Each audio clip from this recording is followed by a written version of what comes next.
دنیا میں کوئی فیکٹری قائم کرتا ہے، کوئی کارخانہ لگاتا ہے، کوئی بے مقصد لگاتا ہے؟ کوئی بے مقصد نہیں لگاتا۔ چھوٹا سا کارخانہ، چھوٹی سی فیکٹری ہوتی ہے، اس کے پیچھے اس کا کوئی مقصد ہوتا ہے، اور اس میں کام کرنے والے ہیں، اچھا کام کرتے ہیں تو ان کو انعام ملتا ہے، ان کو ترقی ملتی ہے، ان کو تنخواہ زیادہ ملتی ہے۔ غلط کام کرتے ہیں، تنخواہ کاٹ دی جاتی ہے اور ہٹا بھی دیا جاتا ہے۔ چھوٹے سے کارخانے کا یہ معاملہ ہوتا ہے۔ تو دنیا کا یہ کارخانہ ہم نے بغیر مقصد کے بیکار تھوڑی پیدا کیا ہے، اس کا ایک مقصد ہے۔ دنیا میں تو سب ملے جلے انسان ہیں، اللہ تبارک و تعالیٰ نے نظام ہی ایسا بنایا ہے۔ کوئی خاص معاملہ ہو جس میں ایمان والے اور نیک فرما بردار بندوں کے ساتھ اللہ نے خصوصی معاملہ فرمایا ہو تو الگ ہے، ورنہ سب کے ساتھ یکساں معاملہ ہے دنیا میں۔ سورج سب کو روشنی پہنچا رہا ہے، اللہ کا پیدا کیا ہوا، اللہ کی پیدا کی ہوئی ہوا سب کو آکسیجن دے رہی ہے، فرق نہیں کر رہی ہے کہ مسلمان کو آکسیجن ملنا چاہیے، غیر مسلم کو نہیں، مومن کو ملنا چاہیے، کافر کو نہیں، موحد کو ملنا چاہیے، مشرک کو نہیں، نہیں، سب کو آکسیجن مل رہی ہے۔ اور جتنی بھی چیزیں ہیں، پانی بادل برس رہے ہیں تو سب کے اس پر برس رہے ہیں، ایسا نہیں مسلم کے کھیت پر پانی برس رہا ہو پاس میں کافر کا معروم ہو جائے، نہیں، اس لیے کہ یہ دنیا آزمائش کی جگہ ہے۔ اصل جو چیز ملے گی، جو رزلٹ نکلے گا، وہ آخرت میں نکلے گا۔ اذیت ناک، تکلیف دینے والی باتیں سننی پڑتی تھی، جس کی وجہ سے بعض مرتبہ انسان کا حوصلہ پست ہو جاتا ہے، جی بیٹھ جاتا ہے۔ تو اللہ تعالیٰ نے گزشتہ پیغمبروں کے واقعات، ان کے صبر، ان کے حوصلے، ان کے برداشت کو بتایا ہے۔ جب ان واقعات کو کوئی داعی سنتا ہے تو حوصلہ ملتا ہے۔ چنانچہ سب سے پہلے حضرت داؤد علیہ السلام کا واقعہ بیان فرمایا ہے، اور اللہ کے نبی صلی اللہ علیہ وسلم سے کہا، اصبر علی ما یقولون، جو باتیں تکلیف دہ باتیں ان کی طرف سے آپ کو سننی پڑتی ہے، آپ ان کو برداشت کیجئے، صبر کیجئے، اور ہمارے بندے داؤد کا ذکر کیجئے، داؤد کو یاد کیجئے جو بڑی طاقت قوت والے تھے۔ حضرت داؤد علیہ السلام کو اللہ تعالیٰ نے کئی خوبیوں سے نوازا تھا، طاقت و قوت ظاہری اعتبار سے بھی اور باطنی اعتبار سے بھی۔ ظاہری اعتبار سے کہ اللہ نے بڑی شان و شوکت والی، کر و فر والی حکومت عطا فرمائی تھی، خلافت عطا فرمائی تھی، اور بادشاہ جالوت کے مقابلے میں یہ طاقت اور شجاعت و بہادری دکھائی اور اس کو قتل کیا، جس کو ہم تیسرے پارے کے اخیر میں بالکل پڑھ چکے ہیں۔ اور باطنی اعتبار سے، اس اعتبار سے کہ اللہ کی عبادت بہت زیادہ کیا کرتے تھے۔ آدمی روح کے اعتبار سے، اندرون کے اعتبار سے، باطنی اعتبار سے مضبوط ہوتا ہے، وہی عبادت کر پاتا ہے۔ ظاہری میں کتنا ہی ہٹا کٹا ہو، عبادت کا ذوق شوق نہیں پیدا ہو سکتا ہے۔ اندر سے انسان مضبوط ہو تو عبادت کا ذوق شوق انسان کے اندر پیدا ہوتا ہے۔ تو فرمایا انہو اواب، وہ ہماری طرف بہت زیادہ رجوع کرنے والے تھے۔ حضرت داؤد علیہ السلام کی حکومت ابھی میں نے بتایا کہ بڑے کر و فر، شان و شوکت والی، بڑی مضبوط۔ کوئی حکومت بڑی مضبوط ہوتی ہے، بادشاہ کا کام بھی اتنا بڑھ جاتا ہے، اس کو دوسرے کاموں کے لیے پھر فرصت نہیں ملتی، عبادت کے لیے کہاں سے ملے گی۔ لیکن اتنی بڑی شاندار حکومت کے باوجود اللہ تعالیٰ نے حضرت داؤد کو یہ خوبی عطا فرمائی تھی کہ وہ اللہ کی طرف رجوع کرنے والے تھے، عبادت بہت زیادہ کرنے والے تھے۔ انا سخرنا الجبال معه یسبحن بالعشی والاشراق، عبادت کرتے تھے اور اتنے شوق کے ساتھ، نشاط کے ساتھ، چستی کے ساتھ اور اتنے مگن ہو کر کہ جب زبور میں جو اللہ کی حمد، ثنا، تعریف، خوبیوں کی جو آیات ہوتی تھی، جو تذکرہ ہوتا تھا، اس کو پڑھتے تھے اتنا مگن ہو کر کہ پہاڑ بھی آپ کے ہم نوا ہو جایا کرتے تھے، پہاڑ بھی آپ کے ساتھ تسبیح پڑھا کرتے تھے۔ اللہ نے لہجہ بھی ایسا عطا فرمایا تھا۔ اسی لیے آج بھی کسی کا اچھا لہجہ ہے، گلا اچھا ہے، تو یہی کہتے ہیں لحن داؤدی کا مالک ہے۔ حضرت ابو موسیٰ اشعری رضی اللہ تعالیٰ عنہ کو قرآن پڑھنے کا بڑا شوق تھا اور بڑے اچھے انداز سے قرآن پڑھا کرتے تھے۔ رات کے وقت حضور علیہ الصلوۃ والسلام گزر رہے تھے تو ان کے گھر سے قرآن کی تلاوت کی آواز آ رہی تھی۔ نبی علیہ الصلوۃ والسلام کھڑے رہ گئے، سننے لگے۔ صبح کو تذکرہ کیا، ابو موسیٰ میں تمہارے گھر سے گزر رہا تھا اور تمہارے قرآن پڑھنے کی آواز آ رہی تھی اور مجھے اتنی اچھی لگی کہ دل چاہ کے سنتا چلا جاؤں۔ حضرت ابو موسیٰ اشعری نے کہا یا رسول اللہ، اگر مجھے پتا ہوتا کہ آپ سن رہے ہیں تو میں اور اچھا کر کے پڑھتا اور اچھے انداز سے لہجے سے تلاوت کرتا۔ اور حضرت ابو موسیٰ اشعری کو حضور علیہ الصلوۃ والسلام نے یہی کہا تھا کہ آپ کو داؤد کا جو لہجہ و گلا ہے، لحن ہے، وہ آپ کو عطا کیا گیا ہے۔ یہ اچھا گلا ملنا یہ بھی اللہ کی بہت بڑی نعمت ہوتی ہے، ہر کسی کو نہیں ملتی ہے اچھی آواز۔ تو لحن داؤدی مشہور ہے۔ جب پڑھا کرتے تھے اتنے مگن ہو کر کہ پہاڑ بھی ساتھ میں تسبیح پڑھتے تھے، اور صبح و شام بالعشی والاشراق، صبح اور شام کے وقت جب وہ تسبیح پڑھا کرتے تھے، ورد وظائف اوراد جو ان کا معمول تھا۔ والطیر محشورہ، جمع کیے ہوئے پرندے، صرف پہاڑی نہیں، پرندے بھی اکٹھا ہو جاتے تھے اس آواز پر اور ان کے ہم نوا ہم آواز ہو جایا کرتے تھے۔ کل لہ اواب، یہ سب کے سب اللہ کی طرف رجوع کرنے والے، اللہ کی طرف متوجہ ہونے والے تھے۔ ہم جن چیزوں کو بے جان سمجھتے ہیں یا بے عقل سمجھتے ہیں، وہ چیزیں بھی اللہ کی تسبیح بیان کرتی ہے، اپنے طور پر عبادت کرتی ہے، بلکہ نماز پڑھتی ہے۔ پہاڑ بے جان چیزیں، جامد چیزیں ہیں، درخت ہیں، پتھر ہیں، یہ چرند پرند ہیں، یہ سب اللہ کی تسبیح بیان کرتے ہیں۔ ہم نہیں سمجھتے، ہماری سمجھ میں نہیں آتی۔ ام من شیء الا یسبح بحمدہ ولکن لا تفقہون تسبیحہم، کوئی چیز ایسی نہیں ہے جو اللہ کی تسبیح نہ بیان کرتی ہو، مگر اللہ فرماتے ہیں تم لوگ ان کی تسبیح کو سمجھتے نہیں۔ کل قد علم صلاتہ وتسبیحہ، ہر مخلوق نے اپنی نماز کو بھی جان رکھا ہے، صلاتہ وتسبیحہ، اور اپنی تسبیح بھی، ہر مخلوق کی، ہر پرندے کی بولی الگ الگ ہے، تو اس کی تسبیح الگ الگ ہے۔ تو یہاں بھی اللہ نے فرمایا کل لہ اواب، ساری مخلوق اللہ کی طرف رجوع کرنے والی ہے۔ داؤد بھی رجوع کرنے والے تھے۔ وشددنا ملکہ، ہم نے ان کو مضبوط حکومت عطا کی، ان کی حکومت کو مضبوط کیا۔ وآتیناہ الحکمہ، ہم نے ان کو گہرائی کی باتیں، دانش مندی کی باتیں، سمجھداری کی باتیں عطا کی۔ وفصل الخطاب، اور فیصلہ کن گفتگو کرنا، فیصلہ کن فیصلہ کرنا، بات کرنا، گفتگو کرنا، یہ خوبی بھی داؤد کو عطا کی تھی۔ اتنی بڑی حکومت کے ساتھ عبادت کرنا مشکل کام ہوتا ہے، حضرت داؤد عبادت بھی کیا کرتے تھے۔ اتنی بڑی حکومت کے ساتھ علم سے تعلق رکھنا، شغف رکھنا، یہ بھی بہت اہم ہوتا ہے۔ یہ بادشاہ لوگ بہت کم پڑھے لکھے ہوتے ہیں، علم حکومت کے کام سنبھالیں کہ علم پڑھنے پڑھانے سے تعلق رکھے ہوں۔ بہت کم بادشاہ خلفاء ایسے ہوئے ہیں کہ حکومت کے باوجود انہوں نے علم سے شغف اور تعلق رکھا ہو۔ خلفاء اربعہ، حضرت ابو بکر، حضرت عمر، حضرت عثمان، حضرت علی، اس کے بعد دیکھیں تو حضرت عمر بن عبدالعزیز، بعد میں اورنگزیب عالمگیر رحمۃ اللہ علیہ، یہ وہ حضرات تھے۔ خلافت کے ساتھ ساتھ، حکومت کی باغ ڈور سنبھالنے کے ساتھ ساتھ علم سے بھی تعلق تھا، تو یہ بہت مشکل کام ہوتا ہے دونوں کو ساتھ لے کر چلنا۔ حضرت داؤد علم سے بھی تعلق رکھتے تھے، پڑھتے تھے۔ جو آدمی پڑھے گا اس کی باتیں گہری ہوں گی، دانش مندی والی ہوں گی، اور گفتگو کرے گا تو دو ٹوک، صاف صاف، واضح۔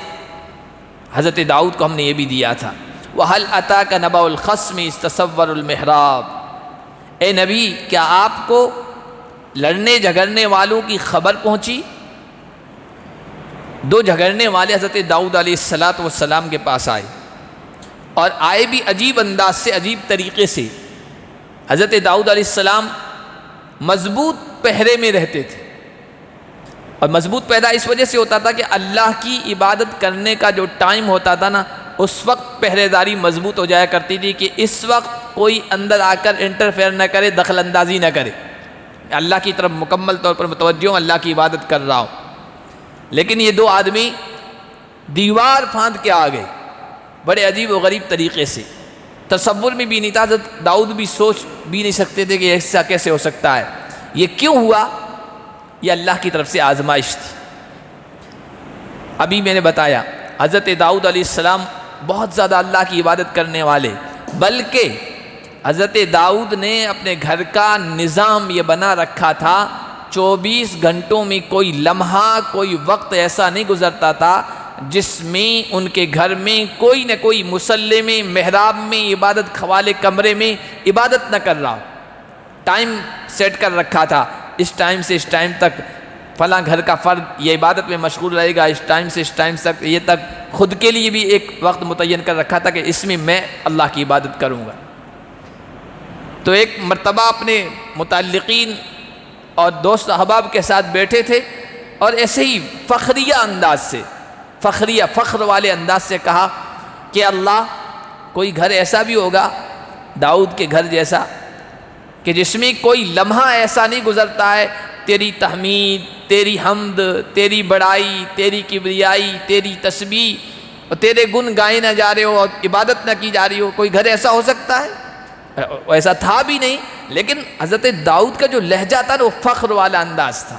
تو اللہ تعالیٰ نے کہا، اے داؤد، یہ تو ہماری توفیق کی وجہ سے، ہم نے توفیق دے رکھی ہے، اس وجہ سے تیرے گھر میں یہ مضبوط نظام ہے، ورنہ اس میں خلل پڑ جائے گا، کوئی نہ کوئی آ کر انٹرفیئر کر لے گا، کوئی لمحہ تو ایسا ہو جائے گا جس میں تیرے گھر میں عبادت نہ ہو رہی ہو۔ تو حضرت داؤد کو کہنا چاہیے تھا، اللہ تو اپنی توفیق ہمیشہ میرے ساتھ رکھ، لیکن یہ جملہ ان کی زبان پہ نہیں آیا۔ یہ کہا کہ وہ کون سا مرحلہ ایسا ہوگا، کب ایسا ہوگا، اس کی مجھے اطلاع کر دینا، یہ جملہ کہا۔ تو اللہ تعالیٰ نے یہ دعا قبول نہیں فرمائی، درخواست قبول نہیں فرمائی کہ میں تمہیں اطلاع کر دوں گا کہ یہ لمحہ آنے والا ہے، خبردار غافل مت ہو جانا۔ اللہ نے کہا کہ نہیں، اور اچانک یہ معاملہ کروایا کہ اذ تصور المحراب، دو لڑنے جھگڑنے والے تھے، اپنا مقدمہ معاملہ حضرت داؤد کے پاس لے کے آئے اور دیوار پھاند کے آئے۔ اذ دخلوا علی داؤد ففزع منهم، یہ کوئی دو آدمی نہیں تھے، یہ فرشتے تھے، آدمیوں کی شکل میں آئے تھے اور امتحان اور آزمائش کے لیے آئے تھے۔ گھبرا گئے حضرت داؤد علیہ السلام، یہ کیا ہوا، اتنا مضبوط پہرا، مضبوط دیواریں، اوپر سے پھاند کے آگے۔ ایسے موقع پر رہتا ہے چور کوئی ہوگا، ڈاکو ہوگا، رہزن ہوگا، کوئی قاتل ہوگا، برے ارادے سے، بری نیت سے آیا ہوگا، گھبرا گئے، یہ فطری بات ہے۔ انبیاء بھی بشر ہوتے ہیں، انسان ہوتے ہیں، اور عام انسان فطری طور پر جن چیزوں سے ڈرتا ہے ان کو بھی ڈر لگتا تھا۔ اچانک کوئی آ جائے یا ہتھیار کھڑا کیا ہوا، جس طرح ہم کو ڈر لگتا ہے، اللہ والے کو بھی ڈر لگتا ہے کہ یہ جان لے لے گا، قتل کر دے گا، تو گھبرا گئے۔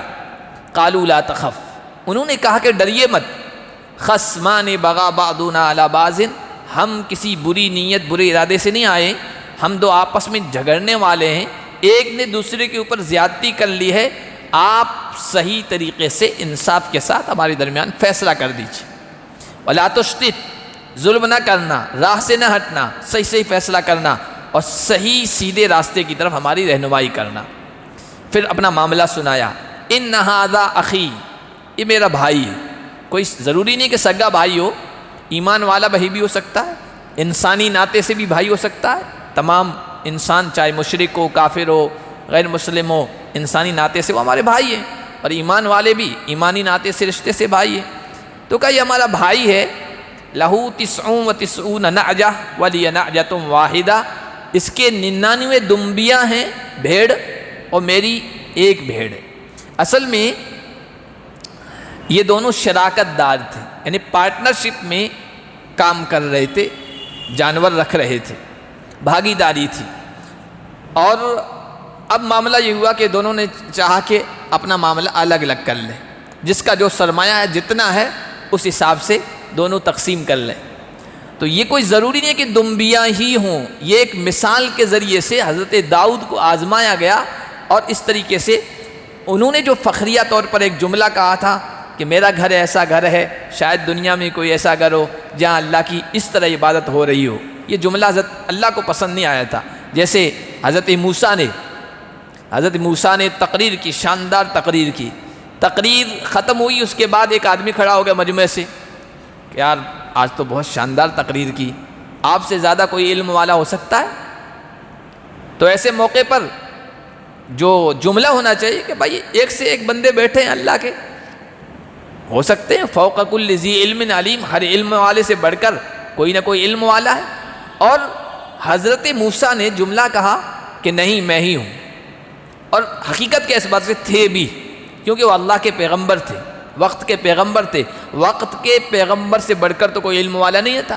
لیکن یہ جملہ بڑے لوگوں کے مناسب نہیں ہے، اس میں تھوڑی تکبر کی، فخر کی، بڑائی کی بو آتی ہے. کہنا چاہیے اللہ سب سے بڑا علم والا ہے، یا یہ سب اللہ کا کرم ہے، اللہ کی نوازش ہے، ایسا جملہ تو اللہ کو پسند نہیں. اللہ نے کہا ٹھیک ہے، جا اب خضر کے پاس جاؤ، میرا بندہ ایک ہے سمندر میں رہتا ہے، جاؤ اس کے پاس، پتہ چلے گا کیسا علم ہے. تو اس طرح کے جملے بڑے لوگوں کی زبان سے اچھے نہیں لگتے ہیں، اللہ کو پسند نہیں آئے تھے، یہاں بھی پسند نہیں آیا تھا. تو انہوں نے آگے کہا کہ یہ ہم نے اپنا اثاثہ سرمایہ تقسیم کرنا چاہا، ہم الگ الگ ہونا چاہتے ہیں، اس لیے کہ بھاگی داری کا جو معاملہ آتا ہے نا یہ بہت نازک ہوتا ہے. آگے اسی آیت میں آ رہا ہے، آگے بہت اہم جملہ آ رہا ہے. کہتے ہیں کہ فارسی میں ہے دیگے شراکت بجوش میں آیت. یہ پارٹنرشپ کا جو معاملہ ہوتا ہے بھاگی داری کا، اس کی ہانڈی جوش مارتی ہے. اس میں جو طاقتور ہوتا ہے نا وہ کمزور کو دبا لیتا ہے، زبردست زیر دست پر ظلم کرتا ہے، اور جو بڑی مچھلی ہوتی ہے نا وہ چھوٹی مچھلی کو کھا جاتی ہے، دبا لیتی ہے. عام طور پر ایسا ہوتا ہے. بہت کم بھاگیداریاں ایسی ہوتی ہے جو کامیاب ہو. سگے بھائیوں کی بھی نہیں چلتی ہے، اور آخرکار ان کو بھی اپنا معاملہ الگ الگ کرنا پڑتا ہے. یہاں بھی ایسا ہوا، انہوں نے آ کر کہا اس کی 99 دمبیاں اس کے حصے میں آئی، میرے پاس ایک دمبی آئی، ایک حصہ آیا.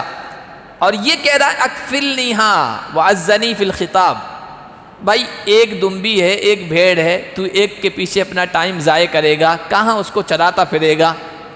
میرے پاس 99 ہیں، تو ایک بھی میرے حوالے کر دے، میری سینچری پوری ہو جائے گی، 100 میرے پورے ہو جائیں گے، اور تجھے بھی پریشانی نہیں ہوگی. اور گفتگو بات میں یہ مجھ پر غالب آ گیا ہے.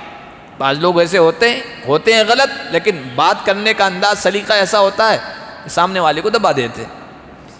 حضرت داؤد علیہ السلام نے کہا لقد ظلمک بسؤال نعجتک الی نعاجہ، یہ تمہاری ایک دمبی اپنی دمبیوں کے ساتھ شامل کرنے کا جو مطالبہ کر رہا ہے یہ ظلم ہے، زیادتی ہے، ناانصافی ہے. وَإِنَّ كَثِيرًا مِّنَ الْخُلَطَاءِ لَيَبْغِي بَعْضُهُمْ عَلَىٰ بَعْضٍ. یہ ہے وہ بات جو میں کہہ رہا تھا کہ بھاگی داری کی ہانڈی جوش مارتی ہے اور معاملہ گڑبڑ ہی ہوتا ہے.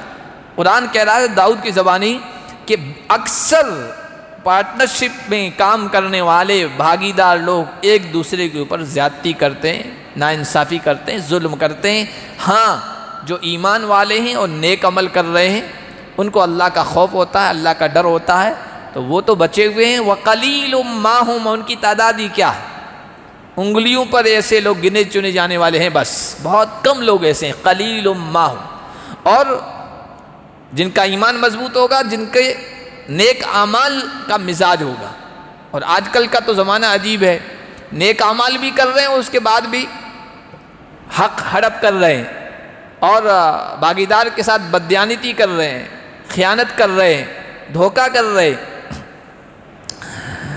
وَظَنَّ داؤد أَنَّمَا فَتَنَّاهُ فَاسْتَغْفَرَ رَبَّهُ وَخَرَّ رَاكِعًا وَأَنَابَ. داؤد کو خیال آیا کہ ہم نے ان کو آزما لیا. کیسے خیال آیا؟ معاملہ نمٹا دیا، فیصلہ کر دیا کہ یہ ظلم ہے، یہ ایک دمبی نہیں مانگ سکتا ہے، یہ تمہارا ہی حق ہے.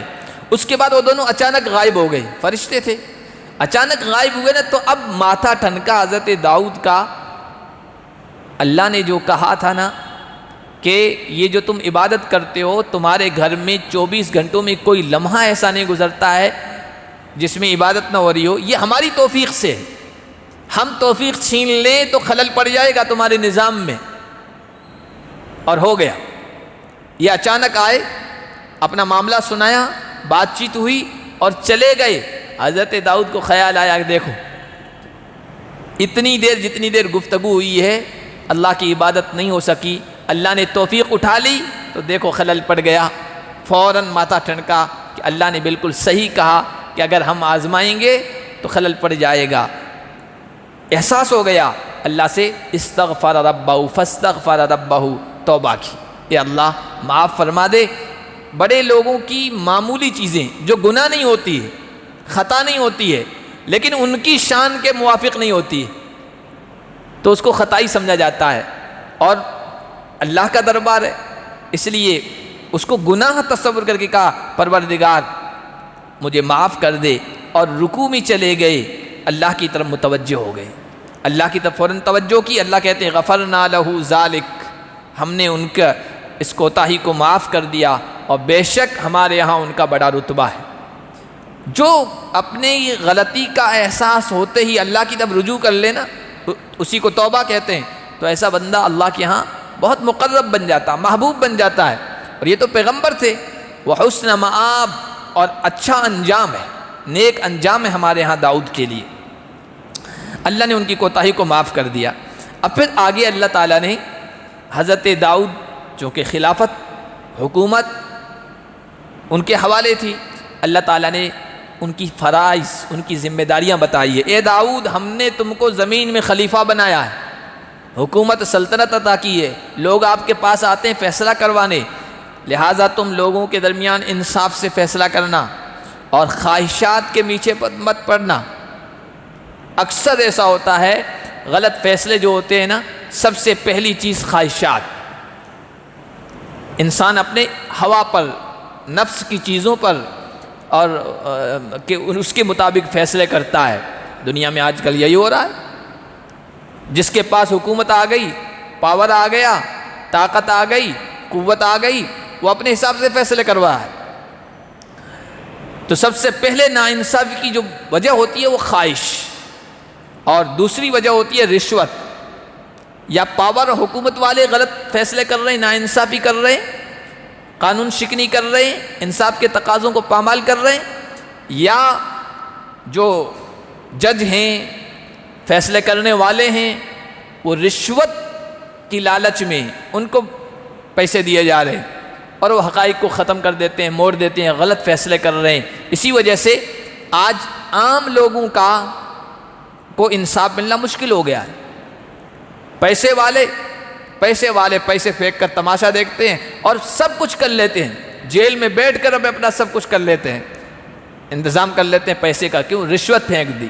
پیشکار کو جو فائل دیتا ہے نا، کتنے سارے سالوں کی فائلیں پڑی ہے، وہ پڑی رہ جاتی ہے، اور پیسے کے دم پر اس کو پیسے تھما دیے، اس نے جج کو تھما دیے، یا جج سے کسی طرح سے تعلق کر لیا، جج تک پیسے پہنچا دیے کسی وایا کے ذریعے سے، واسطے کے ذریعے سے، اور اپنے حق میں فیصلے ہو جاتے ہیں۔ دوسری چیز جو ہوتی ہے وہ رشوت ہوتی ہے، ناانصافی کی۔ اور تیسری چیز جہالت، پتہ ہی نہیں ہے اصول انصاف کے کیا ہوتے ہیں، کس طرح فیصلے کرنے۔ تو کہا کہ خواہشات کے پیچھے مت چلنا، ورنہ ناانصافی ہوگی اور خواہشات تمہیں اللہ کے راستے سے گمراہ کر دے گی، ہٹا دے گی۔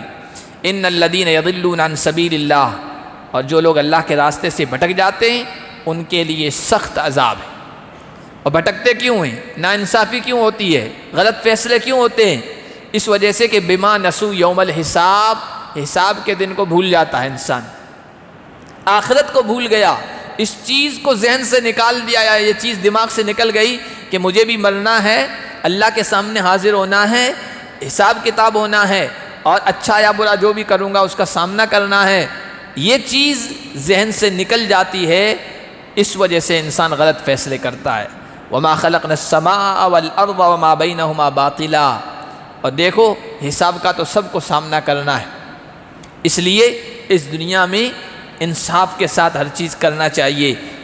ہم نے یہ زمین اور آسمان اور ان کے درمیان کی چیزیں بیکار نہیں پیدا کی ہے۔ یہ دنیا جو ہے، یہ کائنات ایک کارخانہ ہے، اللہ کا پیدا کیا ہوا کارخانہ ہے۔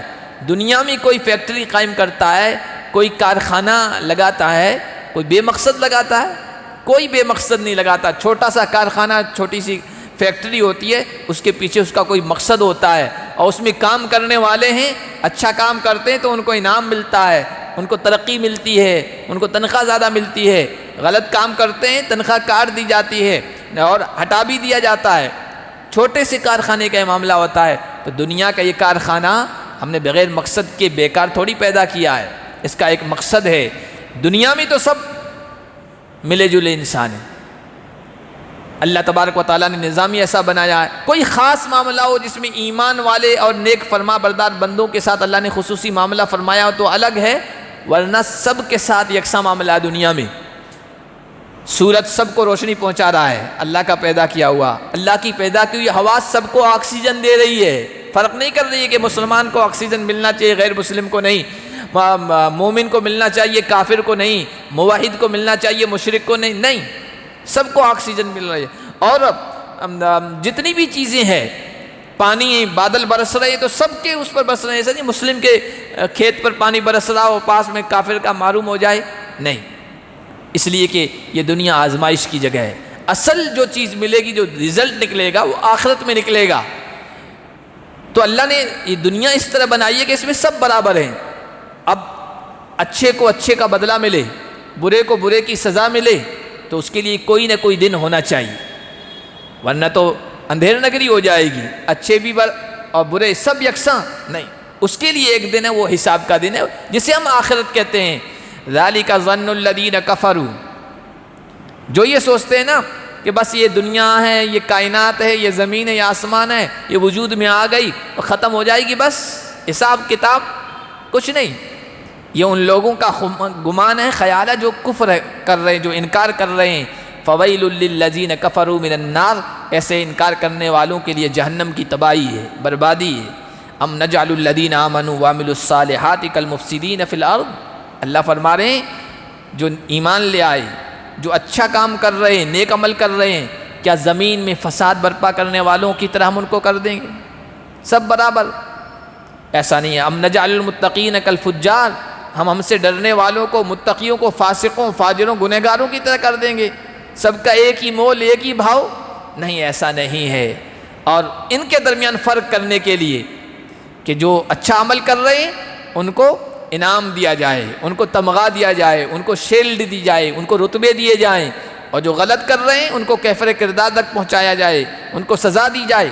اس کے لیے ہم نے آخرت کو بنا رکھا ہے، وہ دن آنا ہے، اور اس دن کے لیے یہ کتاب بتاتی ہے تیاری کرنے کی۔ کتاب انزلناہ الیک مبارک، جو ہم نے آپ کی طرف یہ کتاب اتاری ہے، بڑی بابرکت ہے، اس کا دیکھنا بابرکت، اس کا پڑھنا بابرکت، اس کا سمجھنا بابرکت، اس پر عمل کرنا برکت کا ذریعہ۔ اس کے اتارنے کا مقصد، یہاں اللہ دو مقصد بیان فرما رہے ہیں، لیدبروا آیاتہ، تاکہ لوگ اس کی آیات میں غور و فکر کریں۔ آج قرآن کو ہم نے صرف برکت حاصل کرنے کے لیے، چومنے کے لیے اور تلاوت کرنے کے لیے کر دیا، اگرچہ وہ خیر سے خالی نہیں ہے، بھلائی سے خالی نہیں ہے، وہ بھی عمل ہے، اچھا عمل ہے، لیکن قرآن صرف تلاوت کے لیے نہیں اترا ہے، قرآن غور و فکر کرنے کے لیے اترا ہے، قرآن کو سمجھا جائے، اس میں غور و فکر کریں گے تب پتہ چلے گا ہمارا اللہ ہم سے کیا کہہ رہا ہے۔ یہ تو اللہ کا پیغام ہے، یہ اللہ کا میسیج ہے، اور اللہ کا میسیج دنیا کے کسی بڑے بادشاہ کا میسیج آئے اور انگلش میں عام طور پر آتا ہے، ہم پڑھے لکھے نہ ہو تو کیا کرتے ہیں؟ پڑھے لکھے کے پاس جاتے ہیں کہ بھائی یہ کیا میسیج آیا ہے۔ ایک معمولی سی کمپنی کا بیکار کا میسیج آتا ہے، ایئرٹیل کمپنی کا آ گیا، اور اس میں کچھ 1000 لکھا ہو، سمجھتے ہیں کہ کچھ کھل گیا ہمارا پیسہ ویسا انعام، بچے سے پڑھاتے ہیں، پڑھے لکھے بچے سے، پوتے سے، کہ یہ کیا آیا۔ چھوٹی سی میسیج کو سمجھنے کی ہم کوشش کرتے ہیں، اور اللہ کا یہ میسیج ہے، اس کو ہم سمجھنے کی کوشش نہیں کرتے۔ کتنے لوگ ہیں قرآن کی تلاوت تو پابندی سے کرتے ہیں، لیکن قرآن کیا کہہ رہا ہے؟ ہم سورہ فاتحہ میں پڑھ رہے ہیں تو کیا کہہ رہے ہیں، اس میں کیا کہا جا رہا ہے؟ سالہ سال ہو گئے ہمیں پتہ نہیں۔ قرآن تو اس لیے آیا لیدبروا آیاتہ، تاکہ لوگ اس کی آیات میں غور کریں، ولیتذکر اولو الالباب، جو عقل مند لوگ ہیں وہ اس سے نصیحت حاصل کریں۔ نصیحت اسی وقت حاصل ہوگی جب کہ جو ہم پڑھ رہے ہیں اس کا معنی ہم سمجھیں گے۔ ہم کہہ رہے ہیں الحمدللہ رب العالمین، تو معنی کیا ہے؟ تب تو جا کے اس سے نصیحت حاصل کریں گے۔ ایاک نعبد و ایاک نستعین میں کیا کہا جا رہا ہے، تب تو اس کے ہم تقاضے پر پورے اتریں گے کہ اس جملے کا کیا مطلب ہے اور ہم سے کیا چاہ رہا ہے۔ اس لیے کہا کہ یہ کتاب نے اس لیے اتاری ہے کہ لوگ اس میں غور و فکر کریں اور عقل مند لوگ اس سے نصیحت حاصل کریں۔ آگے پھر حضرت سلیمان کا ذکر آ رہا ہے، حضرت داؤد کے بعد حضرت سلیمان کو بھی اللہ تعالیٰ نے آزمایا، ان کا بھی امتحان لیا، اور پھر آگے دوسرے انبیاء کا بھی ذکر ہے جن کو ہم انشاءاللہ اگلے درس میں پڑھیں گے۔ اللہ پاک ہم سب کو قرآن کریم میں غور و فکر کرنے اور نصیحت حاصل کرنے کی اور اس کے پیغام کو عام کرنے کی توفیق عطا فرمائے۔